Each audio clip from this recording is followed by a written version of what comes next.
Hello everyone, how are you all doing? It's been a long time since I've done a live with the news updates. So I haven't had much time actually in between. I wanted to bring in some more news articles for both Israel and the Ukraine war, but somehow it didn't happen. You have been watching my shorts mostly because shorts is something that I'm doing more, and people have requested me to do more of shorts. So I'm trying to touch on various topics on shorts, but live is also something that I would want to do. So today, right now, I will pick up some important news from the Israel Gaza war, and let me also know what else you would like to see both for live and shorts. Okay, so let us just pick up some news from the Israel Gaza war. It's quite scorching in India. I'm not in Mumbai right now. I am visiting Himachal Pradesh in North India, thinking it would be cooler than Mumbai. It has started raining in Mumbai. So me and my family planned a trip to Himachal Pradesh, thinking it would be colder here and we would be able to experience the cold weather for a short period of time. But guess what? It's warm, it's hot here in Himachal Pradesh. It's not that cold and it's quite warm. So during the daytime it's quite warm, and at night it's just a bit colder. You can take a walk out and just go around, but the place is beautiful. It's beautiful to say the least.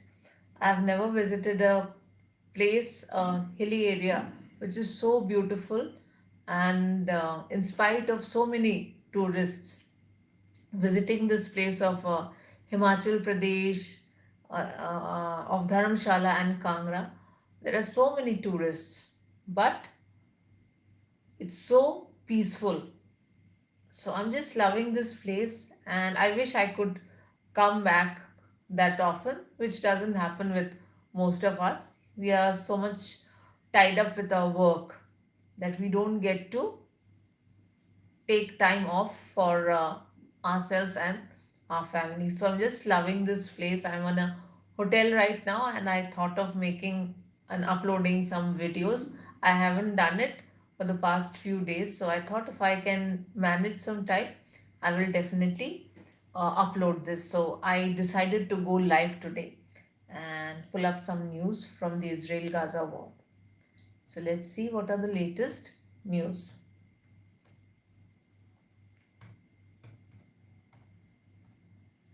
And it's really painful to see so many people dying in the war, but there's not much we can do until and unless the leaders decide to call it off. So let's see what are the latest happenings in the Israel area.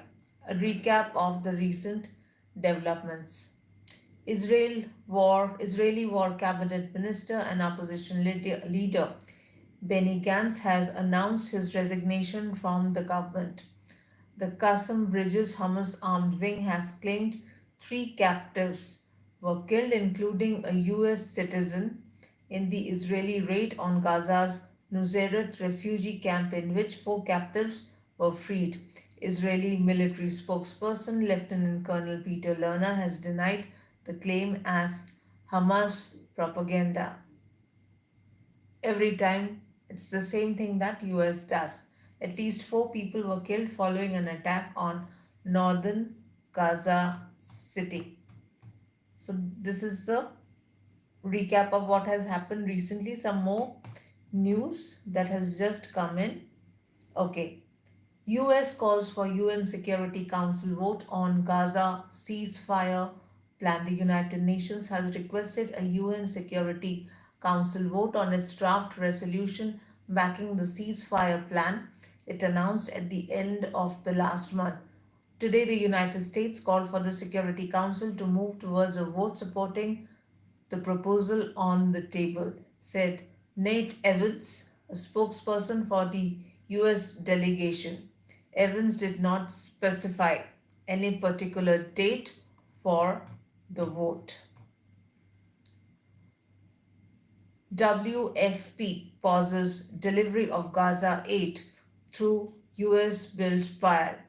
Cindy McCain, the director of the UN's World Food Programme (WFP), says the distribution of aid through the US built part of Gaza has been paused because of concerns about safety amid the latest Israeli assaults on Gaza. McCain made her comments after she were asked about operations at the PAR in an interview with the US broadcaster CBS.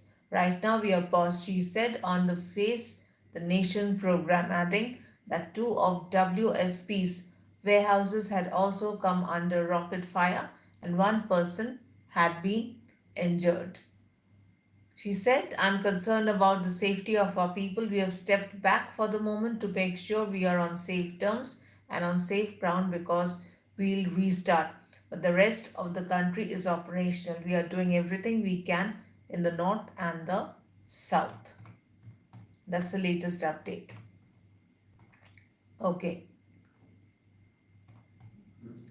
Blinken due in Egypt in eighth visit to Middle East since Gaza war began. So, US Secretary of State Anthony Blinken is due to arrive in Egypt in a few hours on his eighth visit to the Middle East since the war in Gaza began. Blinken is expected to push the US's latest ceasefire plan, the one its diplomats are trying to move to a vote in the Security Council in Cairo.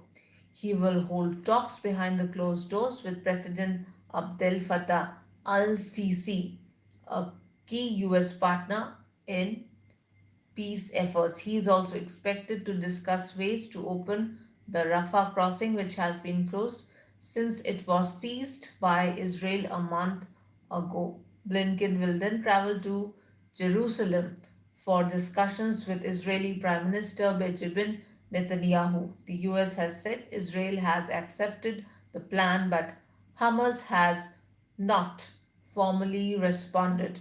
Blinken will also visit Jordan and Qatar before returning to the US on Wednesday. So let's see how Anthony Blinken's visit to Egypt and Qatar happen. What are the developments that take place after he has visited Egypt, Jordan, and Qatar? Now, Egypt is also playing a very crucial role in trying to normalize the war both in Ukraine and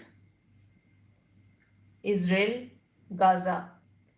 They are trying to open the Rafah border, which is an important gateway to Egypt, and it has been closed down. Many people from the Gaza have crossed over to Egypt through the Rafah border, but now it has been closed down due to security concerns. Egypt is also working on opening up the Rafah border, and now with U.S. Secretary of State Anthony Blinken visiting Egypt, things look positive after he's met with the head of state in Egypt. He will move on to Qatar and Jordan to further normalize the talks. He's going to talk about various issues and also about how things can be normalized in the Gaza area. Egypt is trying its best to normalize things in the Rafah border, which remains closed now. Let's move on to the next.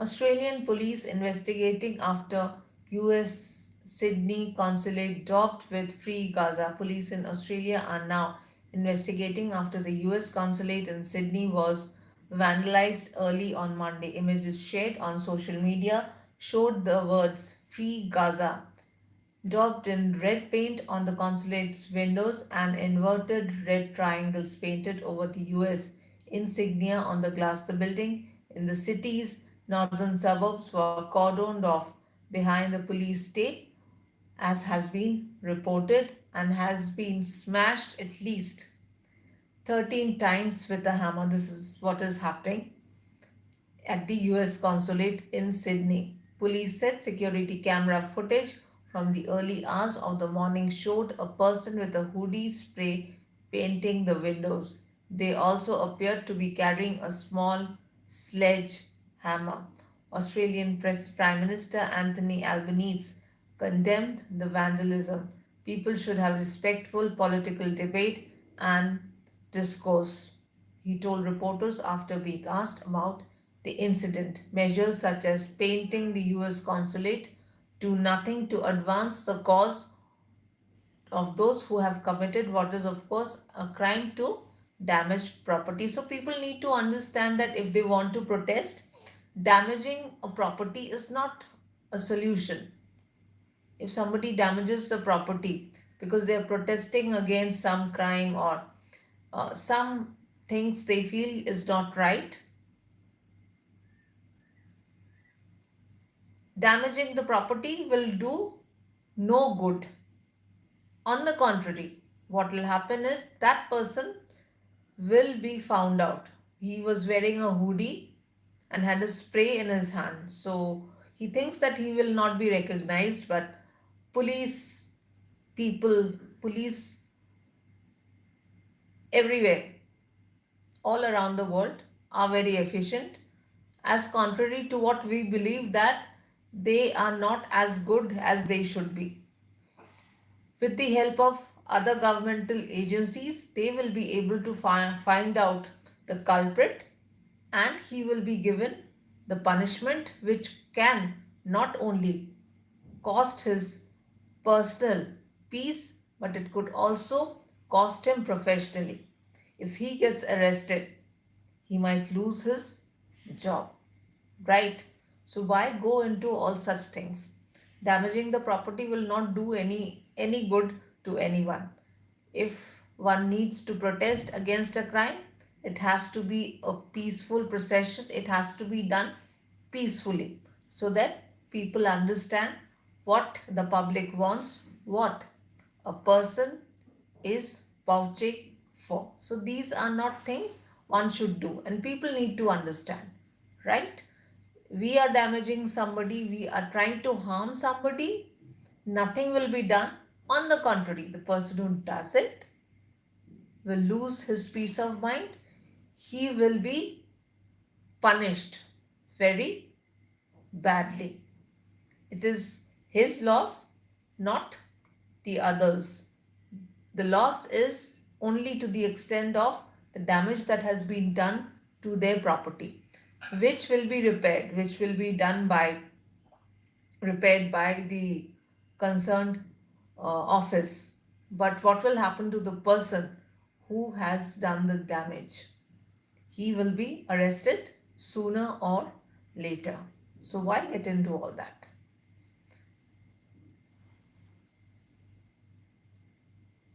Thank you, Moni. Okay, next news. Two killed in Israeli attacks in occupied West Bank. Two men have been shot dead by Israeli forces in separate incidents in the occupied West Bank. One was killed at Farah's camp while the other was killed at the Talkaram camp. Israeli soldiers also arrested a number of people before withdrawing early on Monday. The Red Crescent said four people at Farah's were taken to hospital after they were injured by shrapnels from an explosion at the camp. They believe more people could die due to the severe injuries that they have sustained. Okay, some more news articles. Let me just have.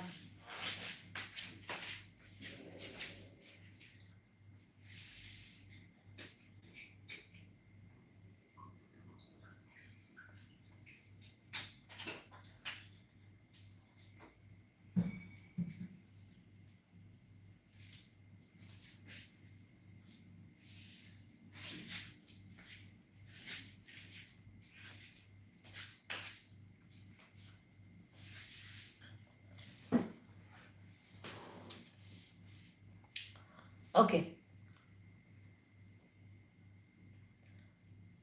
just had a sip of water. Israel carries out raids across occupied West Bank. Israeli forces carried out a series of raids across the occupied West Bank overnight on Sunday.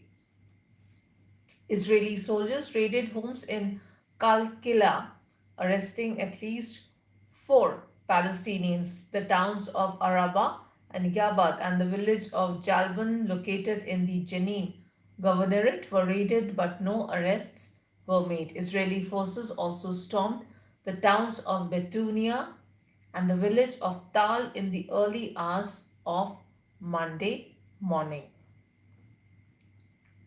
US military confirms Houthi missile strikes on two ships in Gulf of Aden. Yemen's Houthis damaged two commercial vessels in missile attacks in the Gulf of Aden in the last 24 hours as part of the group's ongoing campaign against ships linked to Israel, US Central Command has said on Sunday. The Houthis hit the Vichy, a Liberian flagged and Swiss owned container ship with an anti ship ballistic missile.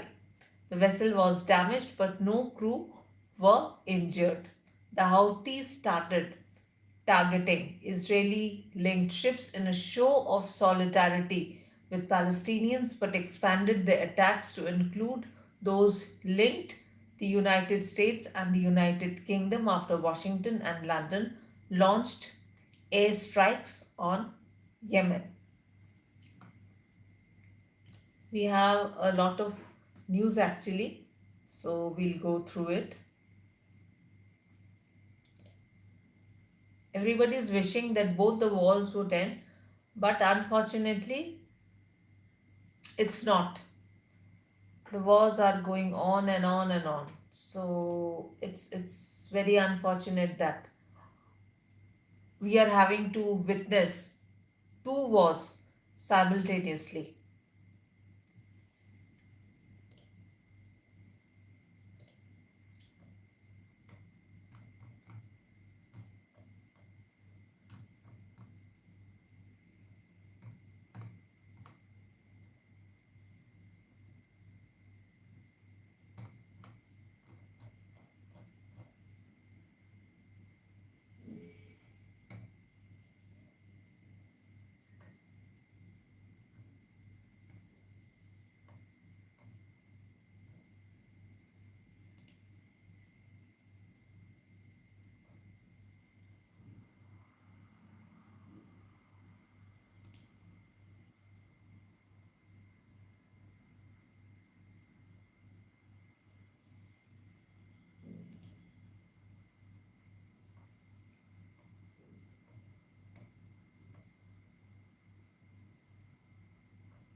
Also, let me know what other news articles you would like to see so that I can work on it accordingly. Right now, we are doing the Israel Gaza war updates, and I'm trying to pull in as many news articles as possible.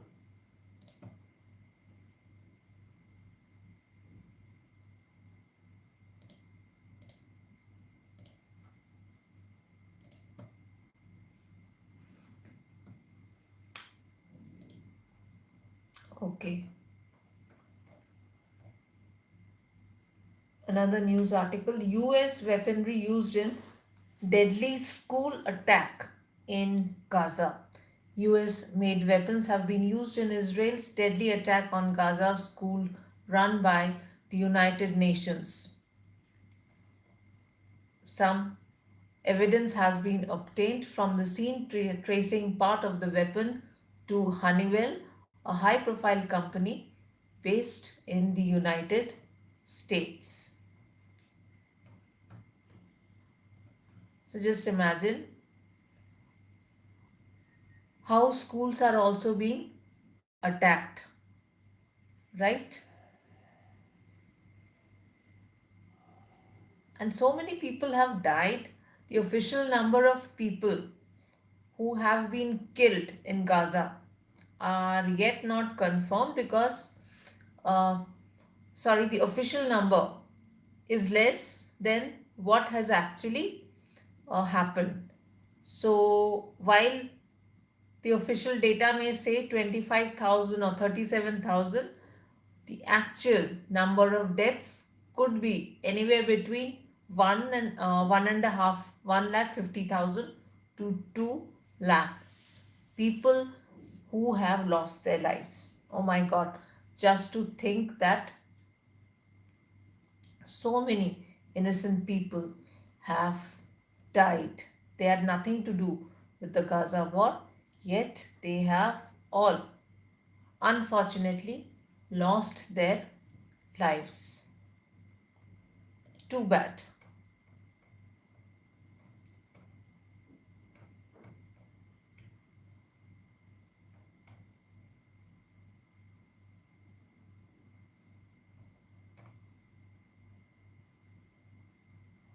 Okay, another important update, Nusairat assault. Let's see what has happened in Nusairat. I'll try to cover as much as possible. Houses destroyed with occupants inside in the Nusairat assault. Soon after the Israeli raid started at about 11 a.m. in Nusairat's busy market area, bombs rained down and turned the neighborhood into smoke and flames, which has been revealed by a resident who is 35-year-old Muhammad Thabet. People were screaming, young and old, women and men. Everyone wanted to flee the place, but the bombing was intense, and anyone who moved was at risk of being killed because of the heavy bombardment and gunfire. Houses were destroyed with their occupants inside. There were also large numbers of displaced people, and shops, stalls, and cars were on fire because of the bombing. Israel has sent in a special forces team of troops and Shin Bet operatives who simultaneously raided two buildings to extract the captives. Noah Argamani, who's 26 years old, Almok Mir Jan, 22, and Andrei Kozlov, 27, and Shlomi Ziv, 41. Okay, I'll read it out again. Israel sent in special forces team of troops and Shin Bet operatives who simultaneously raided two buildings to extract the captives. And who were the captives? Noah Agmani, 26, Almog Merjan, 22, Andrei Kozlov, 27, and Shlomi Ziv, 41 years old. So their house was struck by bombs and raids were made to make these people come out. Now let's see what are the other details of the Nazaret assault. I haven't read much about it, but let's see if we have other updates.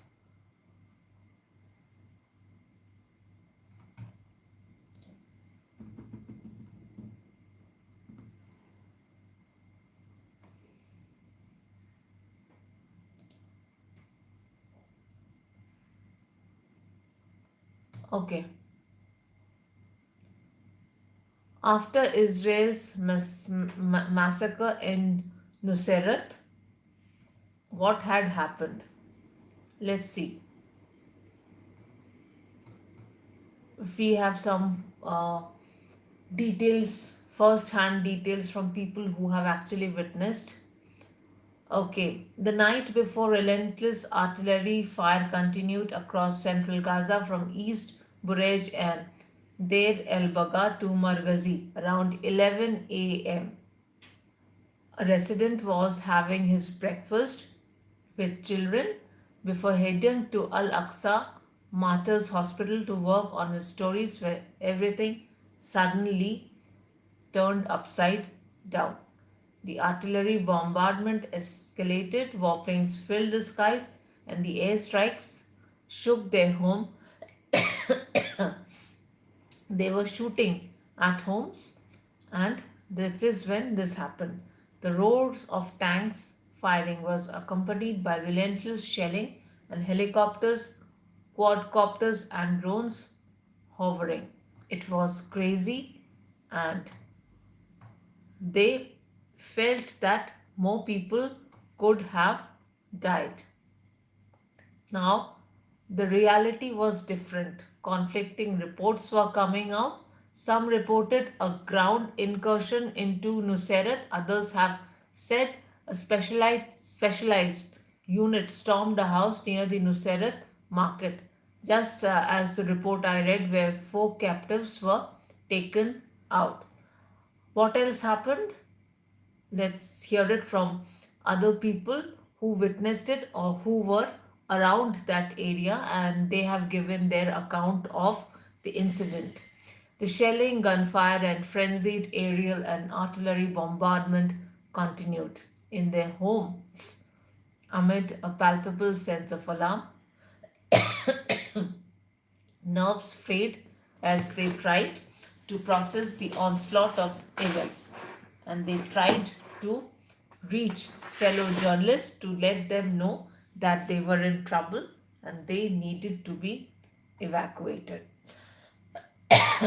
However, people with covered in blood were seen running here and there.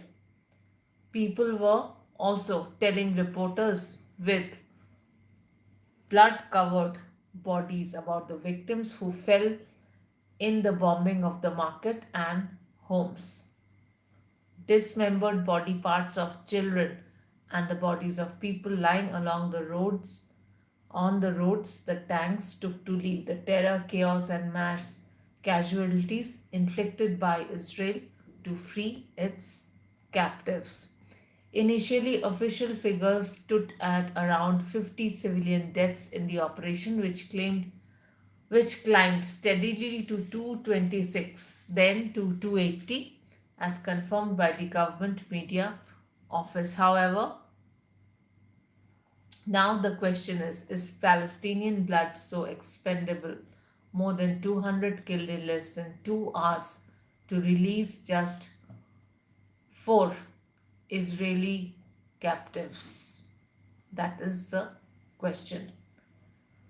However, the fights have continued. A heaviness came over on people as they witnessed others being killed or injured severely. Now, communication, internet connection is completely down, and people in the Rafah and Nuseirat region have been displaced. Some have tried to run off at other places, while some decided to stay back in these areas, taking shelter in the nearest place where they found themselves to be safe.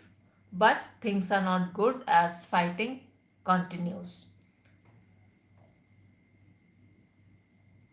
There have been some survivors who are recounting a miraculous escape from death.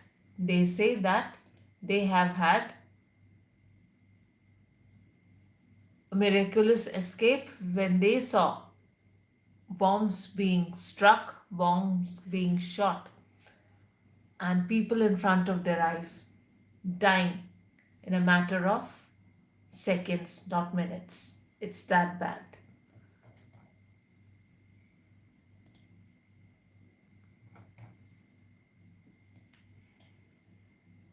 Okay, now the death toll has been, the official numbers have been given out as 37,000 in the Gaza region.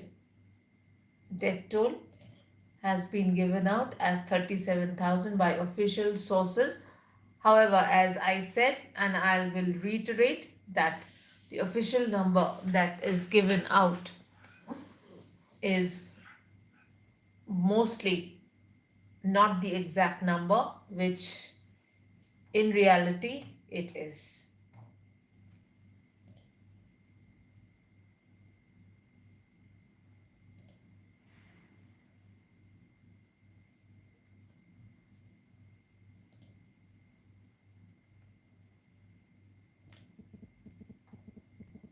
Let's see if we have some other news.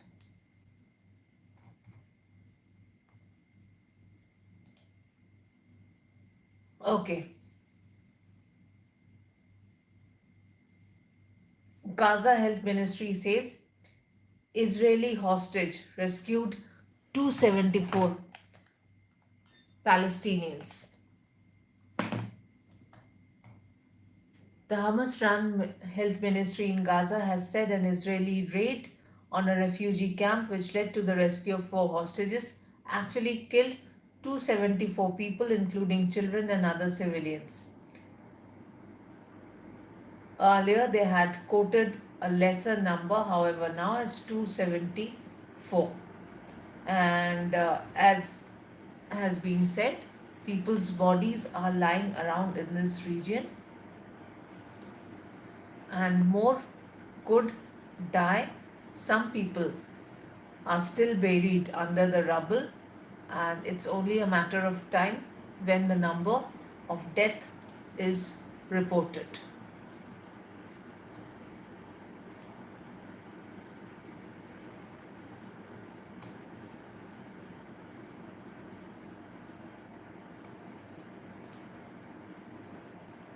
Let's see if we have.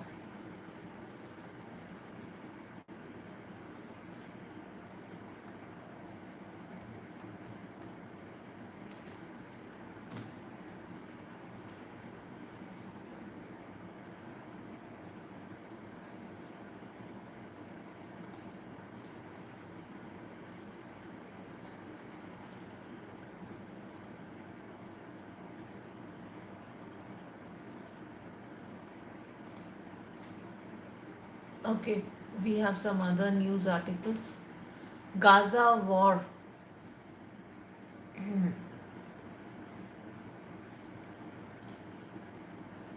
Jewish students terrified of Gaza war protests. Jewish students say they are terrified by Gaza war protests taking place on campus. Demonstrators, some masked, have been camped outside Newcastle University since 4th May and occupied one of its buildings at the end of May. Members of the university's Jewish society say they no longer feel safe on the site and have resorted to hiding their traditional dress. A spokesperson for the demonstrators said they did not intend people to feel intimidated. The protest reached a climax on 29th May when a group of about 50 protesters occupied University's Newcastle's University's Armstrong building. Northumbria police said a number of them caused considerable disruption in the city centre later that evening and three people were arrested. A representative of the university's Jewish Society said, "We are appalled at the recent escalations taken by the encampment, which has made it a terrifying time to be Jewish at Newcastle University. We avoid the camp where possible, but we refuse to be pushed out of the campus. We are here to study, and that is what we would like to be able to do without hearing hate speech against us daily." They even said that those of us that are visibly Jewish are especially fearful and have taken to tucking their Star of David necklace and traditional tassels into their clothes and wearing hats to hide their brimless kippah caps. Just imagine how Jewish people are being targeted right now.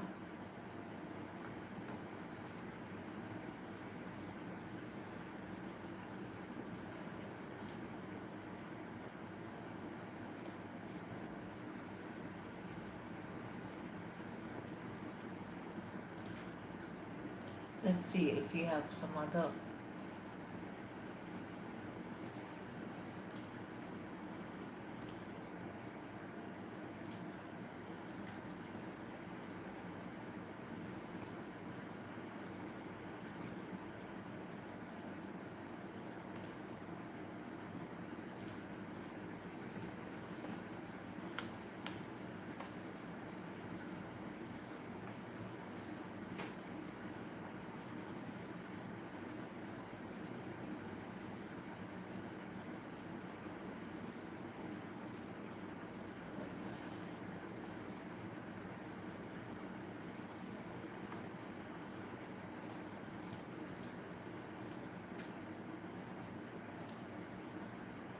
So,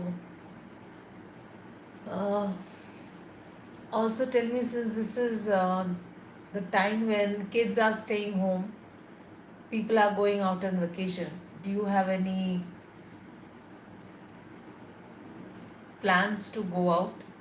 Anything that you might do? I think for the time being, everybody wants to go out, everybody wants to enjoy, but because it's not possible for everyone, um, not everyone is going on a vacation, and this year especially it's very hot all over India.